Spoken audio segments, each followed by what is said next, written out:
ಇತ್ತೀಚೆಗೆ ಮಳವಳ್ಳಿ ತಾಲೂಕಿನಲ್ಲಿ ಸಾನ್ವಿ ಅನ್ನುವಂಥ 7 ವರ್ಷದ ಒಂದು ಮಗು ಏನು ತನ್ನ ಕಾಲ ಮೇಲೆ ಟೈಲ್ಸ್ ಬಿದ್ದಂಥ ಸಂದರ್ಭದಲ್ಲಿ ಆಸ್ಪತ್ರೆಗೆ ಬಂದು ಮಿಮ್ಸ್ ಆಸ್ಪತ್ರೆಯಲ್ಲಿ ಚಿಕಿತ್ಸೆಯನ್ನು ಪಡೆದಂಥ ಸಂದರ್ಭದಲ್ಲಿ ವೈದ್ಯರ ನಿರ್ಲಕ್ಷ್ಯತನ ಇದೆ ಅಂತೇಳಿ ಕೂಗುಗಳು ಮತ್ತು ಆರೋಪಗಳು ಬಂದ ಹಿನ್ನೆಲೆಯಲ್ಲಿ ನಾವು ಈಗಾಗಲೇ ಜಿಲ್ಲಾ ಮಟ್ಟದಿಂದ ಇಲ್ಲಿಯವರು ಬೇಡ ಅಂಥೇಳಿ ಒಂದು ತನಿಖಾ ತಂಡವನ್ನು, ಪ್ರತ್ಯೇಕವಾದಂಥ ತನಿಖಾ ತಂಡವನ್ನು ನೇಮಕ ಮಾಡಿದ್ದೇವೆ. ಮೈಸೂರು ಮೆಡಿಕಲ್ ಕಾಲೇಜ್ನಲ್ಲಿ ಏನು ಪೀಡಿಯಾಟ್ರಿಕ್ ಸೆಕ್ಷನಲ್ಲಿರ್ತಕ್ಕಂಥ ಒಬ್ಬರು HOD ಇದ್ದಾರೆ, ಅವರ ನೇತೃತ್ವದಲ್ಲಿ ಒಂದು ಸಮಿತಿನ ಮಾಡಿದ್ದೇನೆ. ಪ್ಲಸ್ ಆದಿಚುಂಚನಗಿರಿ ವೈದ್ಯಕೀಯ ಮಹಾವಿದ್ಯಾಲಯದಿಂದಲೂ ಕೂಡ 2 ಡಾಕ್ಟರ್ಸ್ನ ಹಾಕಿ ನಾವೊಂದು ತಜ್ಞರ ಸಮಿತಿಯನ್ನು ನೇಮಕ ಮಾಡಿದ್ದೇನೆ.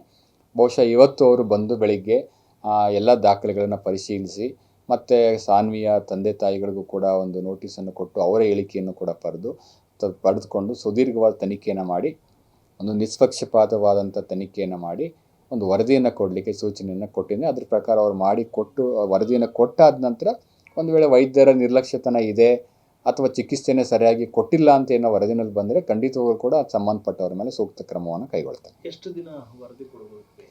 ನಾನು ಆದೇಶದಲ್ಲಿ 15 ದಿವಸದ ಒಳಗಡೆ ಕೊಡಿ ಅಂತ ಹೇಳಿದ್ದೇವೆ. ಏಕೆಂದರೆ ಅವರೆಲ್ಲ ರೆಕಾರ್ಡ್ಸನ್ನು ನೋಡಬೇಕಾಗತ್ತೆ. ಚಿಕಿತ್ಸೆ ಕೊಟ್ಟರ ಅಂಥದ್ದು, ಘಟನೆ ಯಾವಾಗ ಆಯಿತು, ಯಾವಾಗ ಎಲ್ಲಿ ಕರ್ಕೊಂಡು ಬಂದರು, ಅಡ್ಮಿಷನ್ ಯಾವಾಗ ಮಾಡಿದ್ರು, ಟ್ರೀಟ್ಮೆಂಟ್ ಯಾರು ಕೊಟ್ಟರು, ಅವೆಲ್ಲ ಕೇಸ್ ಶೀಟ್ ಎಲ್ಲ ಚೆಕ್ ಮಾಡಬೇಕಾಗತ್ತೆ. ಚೆಕ್ ಮಾಡಿ ನಂತರ ಅವರು ರಿಪೋರ್ಟನ್ನು ಕೊಡಬೇಕು.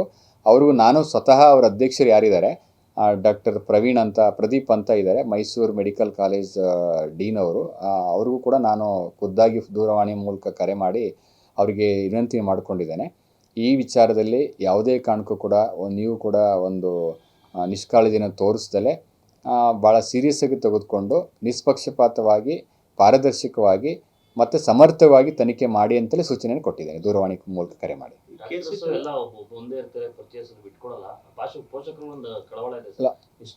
ಅದಕ್ಕೋಸ್ಕರ ನಾನು ಮಂಡ್ಯ ಜಿಲ್ಲೆಯ ಯಾವ ಡಾಕ್ಟರ್ಸ್ನೂ ಕೂಡ ಇಲ್ಲಿಯವರನ್ನು ಹಾಕಿಲ್ಲ. ಏಕೆಂದರೆ ಮಿಮ್ಸ್ ಅವರಾಗಿರ್ಬೋದು, ಬೇರೆಯವ್ರನ್ನ ಹಾಕಿದರೆ ತಪ್ಪಾಗುತ್ತೆ ಅಂತೇಳಿ ಇಲ್ಲಿಯವ್ರನ್ನ ಹಾಕಿಲ್ಲ.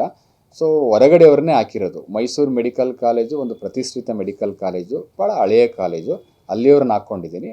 ಮತ್ತು ಆದಿಚುಂಚನಗಿರಿ ಮಹಾವಿದ್ಯಾಲಯ, ಹಾಗಾಗಿ ನಮ್ಮ ಸ್ಥಳೀಯ ಅಧಿಕಾರಿಗಳನ್ನ ಅಥವಾ ಸ್ಥಳೀಯ ಡಾಕ್ಟರ್ಸ್ನ ಯಾರನ್ನೂ ಹಾಕಿಲ್ಲದೆ ಇರೋದ್ರಿಂದ ಖಂಡಿತವಾಗ್ಲೂ ಕೂಡ ನಿಷ್ಪಕ್ಷಪಾತವಾಗಿ ಅವರು ತನಿಖೆಯನ್ನು ಮಾಡಬೇಕು ಅಂತಲೂ ಕೂಡ ನಾನು ಸೂಚನೆಯನ್ನು ಕೊಟ್ಟಿದ್ದೇನೆ. ಈಗಾಗಲೇ ಪೊಲೀಸ್ ಅವರು ಎಲ್ಲ ವಶಪಡಿಸ್ಕೊಂಡಿದ್ದಾರೆ. ನಾನು ಎಸ್ಪಿಗೂ ಕೂಡ ಸೂಚನೆಯನ್ನು ಕೊಟ್ಟಿದ್ದೇನೆ. ಅವ್ರು ಬಂದಂಥ ಸಂದರ್ಭದಲ್ಲಿ ಅದನ್ನು ಅವರಿಗೆ ಕೊಡಿ ಅಂತೇಳಿ ಎಲ್ಲ ದಾಖಲೆಗಳನ್ನು, ಆಸ್ಪತ್ರೆಯಲ್ಲಿರ್ತಕ್ಕಂಥ ಎಲ್ಲ ದಾಖಲೆಗಳನ್ನು ಕೂಡ ಈಗಾಗಲೇ ಪೊಲೀಸ್ ಕಸ್ಟಡಿಗೆ ತಗೊಂಡಿದ್ದೀವಿ. ನ್ಯೂಸ್ ಫಸ್ಟ್, ನಿರ್ಭೀತಿಯಿಂದ ನಿಮ್ಮ ಪರವಾಗಿ.